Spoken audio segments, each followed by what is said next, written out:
It's David Anthony, the creepy bard, coming to you from the Jewish quarter of the old city of Jerusalem. Now, you'll notice that the stones here are a lot newer than the stones in the other parts of the city, and there's a reason for that. In 1948, when the Jordanians took over the city, they pretty much destroyed everything. They just sort of blew it all up, and in 1967, when the Israelis retook the city, they had to pretty much rebuild everything from scratch. That being said, it did give them an opportunity to do a lot of archaeological digs, which is why a lot of the archaeological stuff that you find in the old city of Jerusalem comes only from the Jewish quarter. I mean, there's stuff on the other quarters too, but nobody wants to let the archaeologists dig there, because then they're never going to be able to live in their houses again. Alright, I'll see you in a bit. Good day to you lovely people, it's David Anthony, the creepy bard, coming to you now from the Jewish quarter of the old city of Jerusalem. And behind me you can see where they've done some excavations and have found the remains of a wall built by King Hezekiah. So we're talking 8th century BC. And one of the things about this wall is you notice over there are the remains of some walls of a private home. According to the book of Isaiah, when King Hezekiah built this wall in preparation for the Assyrian attack under the Assyrian king, King Sennacherib, he actually tore down a few houses, some private homes, in order to be able to build the wall. And there you see there's the wall, and there's some remains of a private home right where that cat is right there. Isn't that lovely? I'll see you again soon.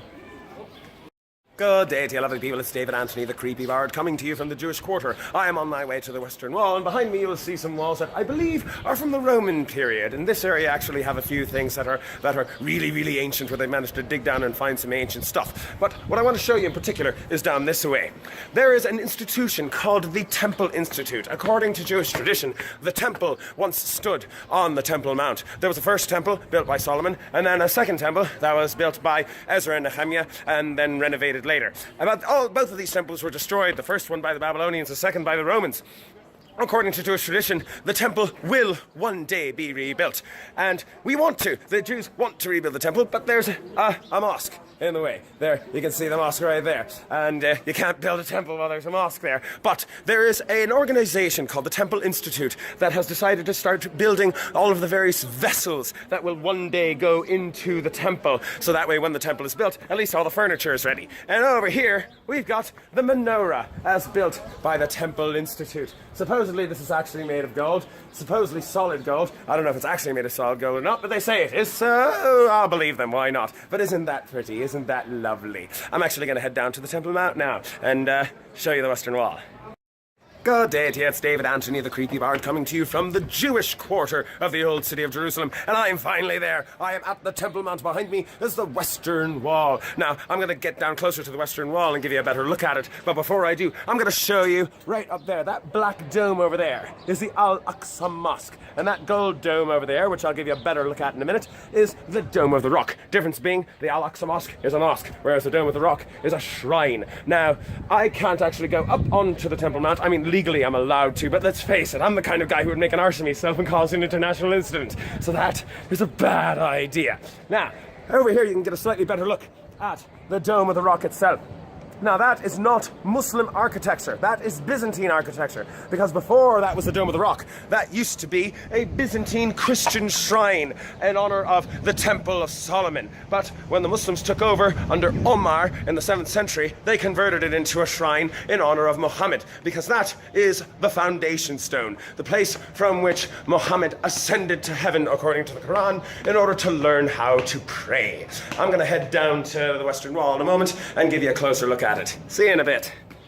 It's David Anthony, the creepy bard, coming to you from what is sometimes called the Wailing Wall, but more appropriately called the Western Wall, or the Kotel HaMa'aravi. Now, this is not actually the Western Wall of the temple itself. This is the retaining wall that holds all of the earth back in order to keep the platform nice and level behind it. And back behind that wall is where you would have had Solomon's temple, and then later the temple that was built by Ezra and Nehemiah, and then later renovated by the Hasmoneans, and then later renovated by Herod the Great. Now, Herod the Great was the one who actually built this retaining wall back in the 1st century, and those lower stones are Herodian stones. The upper stones there were added by the Ottomans much later. According to legend, if you take a piece of paper and write a prayer on it and slip it into the cracks of that wall, it is very likely that that prayer will be answered, because this is the direct line. This is the holiest place in the world. This, right on the other side of that wall, is where God's presence rests. That's the foundation stone. That's where Abraham almost sacrificed Isaac. That's where all the temples were. Holiest place on earth. That is where God's presence is. This is also where Jews go to pray. It is the holiest place in the world for a Jew to pray, because Jews can't actually go onto the Temple Mount itself.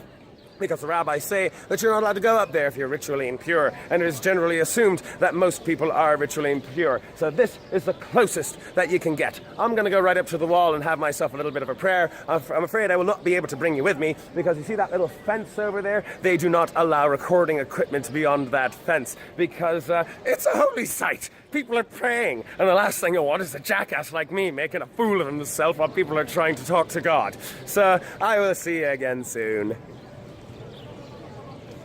Anthony the Creepy Bard, coming to you from the Kotel Hamaravi, or the Western Wall, and I have just recited my afternoon prayers. I feel all sanctified now, and I realised that there were a few things that I forgot to mention. First thing, you'll notice that there is a door over there next to the wall, and there's another door behind me. Over there it is, yes. These doors lead down to tunnels, because what you're seeing here of the wall is only about the upper third of the wall. Remember, this is Israel. Everything's built on top of everything, it's built on top of everything, and there's more of that wall underneath our feet. And I'm going to go ahead and head down into those tunnels into a bit. If I'm lucky, they'll let me record there, and I'll let you see some of the wall up close, not this part here where people actually go to pray, but rather the part underneath where you can see the ancient parts, and we might be able to see the ancient Roman street. The second thing that I forgot to mention, again, this is Jerusalem. It is one of the 4 holy cities of the land of Israel as far as the Jews are concerned. The first holy city we went to was Tzfat, which is associated with the element of air. The second holy city we went to was Tiberias, which is associated with the element of water. This Jerusalem is associated with the element of fire. And the reason why, of course, is because of the temple. Up in the temple, they used to bring sacrifices, they used to bring incense, and all that involved fire. So hence, fire is the element associated with Jerusalem. The third thing that I would like to show you is over on that end of the wall. I don't know how visible it is from here, but right over there, that little bit of protrusion coming from the end of the wall over there is what is known as Robinson's Arch, named after the guy who discovered it, by a guy by the name of Robinson. And that was once a bridge. There was a door over there, and that bridge went from the Temple Mount over here to this side, to the other side of the city, so that way people could go in and out. It's not really that significant, but I think it's neat. Talk to you soon.